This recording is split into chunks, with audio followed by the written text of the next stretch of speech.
Eu sou Leandro Viana e o episódio 2 de Silo dessa segunda temporada volta a contar aí as histórias principais, que é da Juliette, e também o que aconteceu no Silo 18 depois da saída dela. E aqui eu quero destacar dois atores, dois personagens. O Steve Zahn, que nos traz ali um solo traumatizado e com todas as suas emoções reprimidas depois desse tempo de solidão. E a atriz Tanya Mood, que faz a juíza Meadows. Ela tá trazendo várias camadas de uma personagem complexa. Adorei todas as cenas dela com o Bernard. E claro, Rebecca Ferguson tá incrível, nem se fala. Aliás, eu quero saber de vocês agora que já leram o livro. Por favor, me respondam nos comentários se isso mesmo acontece nos livros, tá? Porque quando o Solo ele se apresenta para Juliette, ele diz que se chama Solo porque tá ali sozinho. É isso mesmo nos livros? Porque, se for, nós temos um dos maiores plágios do cinema, e ainda é um plágio meio bosta. Porque lá no filme do Han Solo acontece exatamente a mesma coisa quando alguém teve a brilhante ideia de querer explicar o porquê do nome Han Solo é Han Solo. Vamos lembrar, o oficial da Marinha lá pergunta o sobrenome do Han e ele diz que não tem ninguém no mundo. E o oficial então pensa, interessante, você é uma pessoa sozinha? Então seu sobrenome é Han Solo. Cara, se isso tem no livro, o roteirista lá do filme é muito fã de Silo e achou que seria uma ideia legal. Mas enfim, aqui sem enrolação, aumenta o volume porque depois da vinheta vamos falar de todos os detalhes de Silo.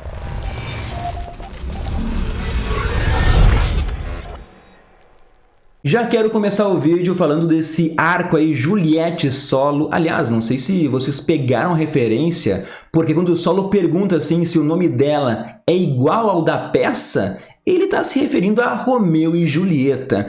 E descobrimos que temos aí ao todo 50 silos. E se todos foram projetados para ter 10 mil pessoas, quer dizer que pelo menos umas 500 mil existem. Claro que pode ter silos que não tenham pessoas, mas enfim.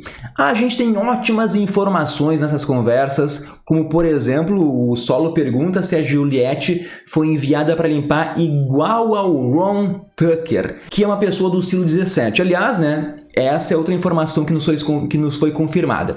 E esse Ron Tucker não fez a limpeza de câmera e seguiu viagem, igualzinho a Juliette. Então, ele que escreveu a palavra lies, na lente suja, lá mentira. E depois disso, a rebelião do silo 17 começou e levou à morte das pessoas. Então, temos algumas coisas importantes aqui, Se foi falado com tanta ênfase em um tal de Ron Tucker, é bem provável que ele tenha sobrevivido e a gente vai ver ele durante essa segunda temporada. E outro ponto é que quando o Ron Tucker não limpou a lente e saiu caminhando, depois disso foi quando a rebelião começou. Então é bem provável que exatamente a mesma coisa vá acontecer no silo 18, o silo da Juliette. E as pessoas vão querer sair assim, e daí a morte certa. E também sabemos que o Solo era o sombra do chefe da TI, um cara chamado Russell, que colocou o Solo no cofre e disse para ele não deixar assim, para ele não abrir a porta para ninguém. E o Solo levou muito ao pé da letra isso. E para ele ser o sombra do chefe da TI, no mínimo eu chutaria que ele tinha aí uns 20 anos. E como o ator ali que interpreta o Solo tem 57, a gente pode trabalhar que essa rebelião foi assim entre 20 e 40 anos desse momento aí da Juliette Solo. E gurizada, quando o Solo disse que precisava assim que a Juliette comesse, eu jurava que aquela comida estaria envenenada, que ele tinha colocado alguma droga assim para ela apagar. Mas não, era só para ele saber se a Juliette era a imaginação dele. Esse personagem é muito foda e ele é todo danificado, traumatizado. É como se ele tivesse regredido assim a um estágio de uma mentalidade infantil por ficar tantos e tantos e tantos anos sozinho. O medo na voz do Solo mostra que ele deseja assim, por conexão humana. E que interpretação foda, sabe? E também não me venham ser aí os chatos dos comentários dizendo o seguinte, como que a Juliette sabe o que é uma sopa de frango, mas não sabe o que é um pássaro? Calma, mano. Devia sim ter galinha no silo 18, então ela sabe que é uma galinha. mas ela nunca viu um pássaro. Isso é uma figura abstrata, sabe? É a mesma coisa que a gente comparar assim, ó, que a Juliette, ela sabe o que é água, mas não saberia o que é um oceano. E voltando a falar do solo, a gente não sabe pelo o que ele passou ainda. O episódio deu a entender que o solo fez de tudo para não abrir aquele cofre e pode sim ter matado aqueles corpos que estão ali fora.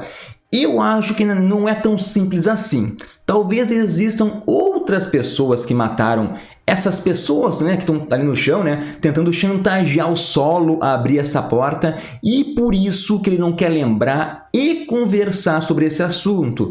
Um silo principal também pode ter mandado algum pessoal para fazer a limpa e matar o único sobrevivente do silo 17, tipo, destruir todas as provas. Daí sim, né, ou essas pessoas foram as responsáveis pelos corpos no chão, ou o solo se defendeu e eliminou essa ameaça. Claro que pode ser algo bem simples, o pessoal morreu de fome porque o solo não quis abrir a porta, por exemplo.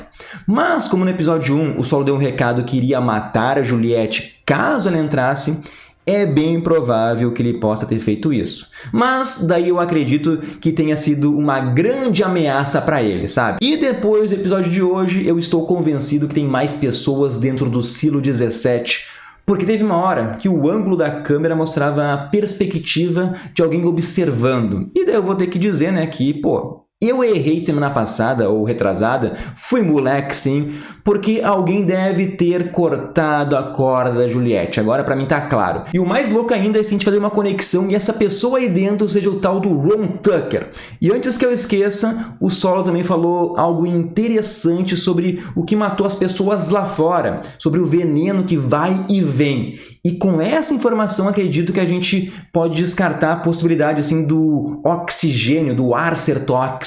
Porque se algo que vai e vem pode ter a ver com tempestade, com poeira, tempestade de areia, né, que contém essas partículas tóxicas. E eu falo isso porque fora do silo a gente viu praticamente areia e tudo morto. E no fim, quando a Juliette não percebe que o Solo é apenas um homem quebrado e ela decide ir embora, fazer tudo sozinha, o Solo sai do cofre porque ele tem aquele anseio pela conexão humana. Isso é muito mais forte. E aquele Solo entra em pânico, ele está aterrorizado. E é o reflexo de toda essa solidão. E daí a Juliette ele encosta nele e ele percebe que ela é real. Ali os dois se sentam em silêncio, isso é tudo muito lindo, né? E só para avisar, né, o Solo disse que os trajes de bombeiros estão nos andares 23 e 70, ou seja, para baixo do silo. São os andares que estão inundados. Basta lembrar que o nível 1 é o topo, é o luxo. E só por questão de curiosidade, a música que o Solo colocou bem alta era Red Rain, do Peter Gabriel, que na tradução é Chuva Vermelha, e a letra, pô, é uma reflexão sobre dor, transformação e redenção.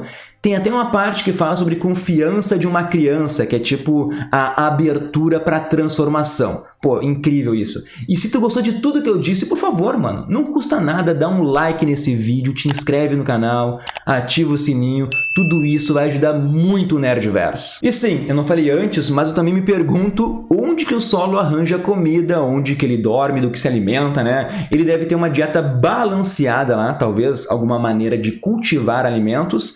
Mas, analisando o cofre do Bernard, que tem a mesma estrutura, deu para perceber que tem ali uma portinha. E essa porta aí pode resolver todos os mistérios. Mas vamos falar do silo 18 agora, meus queridos e queridas. Semana passada eu fui muito ingênuo. Muitos comentários aqui no vídeo dizendo que a juíza Meadows e o Bernard deviam ter tido um caso no passado. E eu juro que nem passou essa possibilidade na minha cabeça, mas o jeito que ele vai ali, usa a fita métrica para medir ela e fala que não precisa anotar essas medidas, mano, agora ficou claro para mim que sim, rolou algum esqueminha entre os dois, né, no passado. Então aquele papinho lá de nunca mentiria para você, eles se conhecem sim em um nível mais profundo. Não é apenas porque o Bernard confiava na Meadows e ela era a sua sombra, tá? Tem mais aí. E eu tenho certeza que o Bernard também é um filho da mãe, ele vai trair a Meadows. Eu não consigo acreditar em nada que ele fala.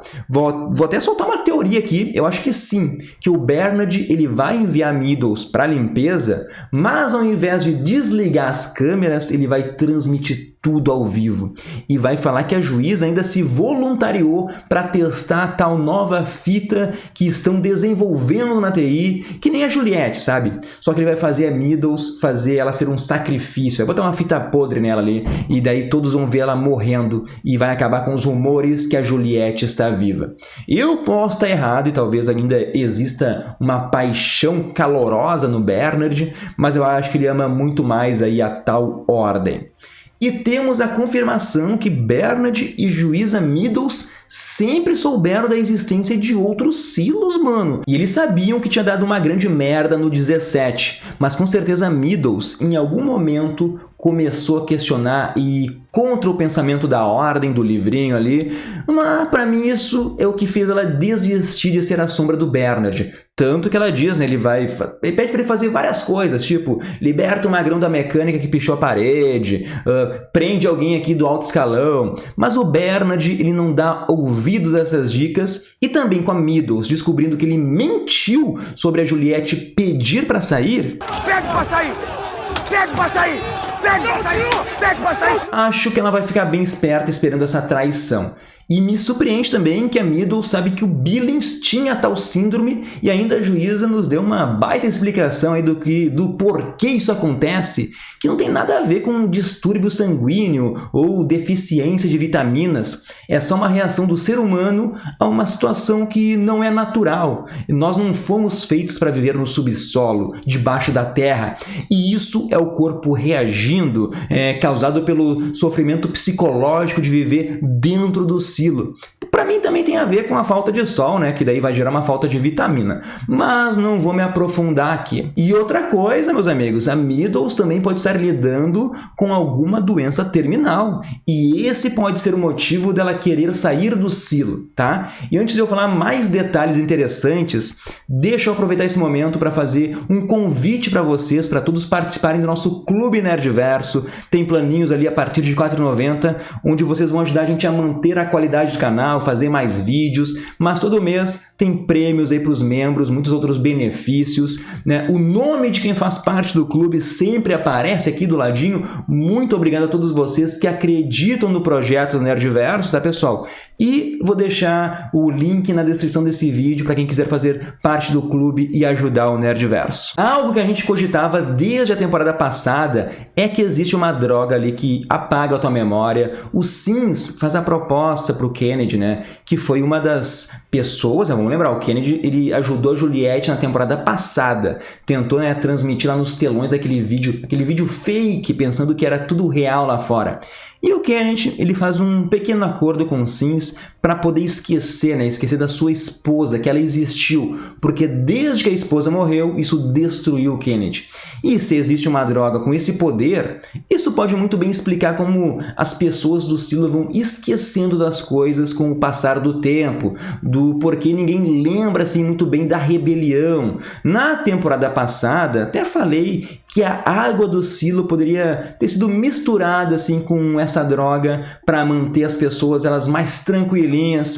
Porém, o acordo do Kennedy com o Sims era gerar um tumulto durante um protesto ali, né, pela prisão do Ted. E daí o Kennedy vai lá e joga um coquetel molotov. O Kennedy é muito ingênuo, né? Porque o Sims ele também foi visitar um guarda e cobrar uma dívida antiga. E fez um acordo com esse guarda aí para não deixar o Kennedy sair vivo de lá. Simplesmente uma queima de arquivo. Só que isso também acaba matando o Cooper, que tentou impedir assim aquele ataque.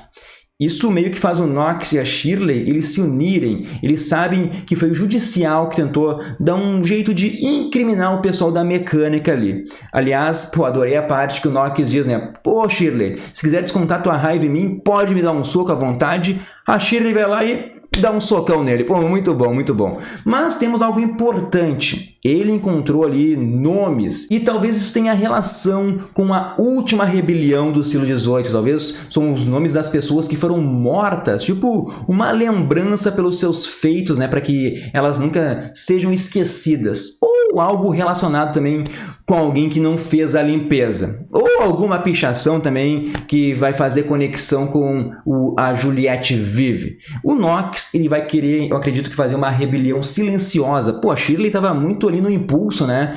E isso daí da rebelião silenciosa tem relação com o pedido do episódio passado que a gente fez e não sabemos ainda o que é, que eu acho que ele pediu pro cara ali de cadeira de rodas fabricar armas para ele. E para finalizar aqui, vamos falar do pai da Juliette, Dr. Pete Nichols, porque a primeira temporada, pô, ela nos mostrou que a TI escolhe as pessoas que merecem ter um bebê, eles têm toda ali uma cirurgia fake. E para quem esqueceu ou não entendeu essa parte, aquela cena ali, todos sabem que tem um dispositivo anticoncepcional no corpo ali do pessoal e na TI existem sorteios para certas famílias retirarem esse dispositivo e tentarem ter filho. Só que na verdade tem vários casos que o médico ele faz um corte, finge tirar ali o dispositivo, mostra um falso, né, mentindo que retirou, e isso faz o quê? Dá esperança para o casal que nunca vai conseguir engravidar, achando que é o seu corpo, é o corpo deles que não pode gerar ali um filho, quando na verdade a mulher está com um dispositivo no seu corpo. É o controle de natalidade que tenta, desculpa a redundância, controlar a população através de mentira e esperança. Só que o Dr. Pete, ele toca o foda-se, né? Ele retira o dispositivo da mulher porque a TI proíbe que famílias que têm ali uma rebeldia em potencial, eles tenham filho. E com certeza agora nossa Juju seria orgulhosíssima de seu papai. E a pergunta que fica é se o Dr. Pete ele vai sofrer consequências ou não. E esse episódio, na verdade, está nos mostrando que tá dando efeito a Juliette não ter feito a limpeza. A gente está vendo o início de pessoas se rebelando aos poucos. Dr. Pete, o Knox e a Shirley, o Billings, a juíza Meadows.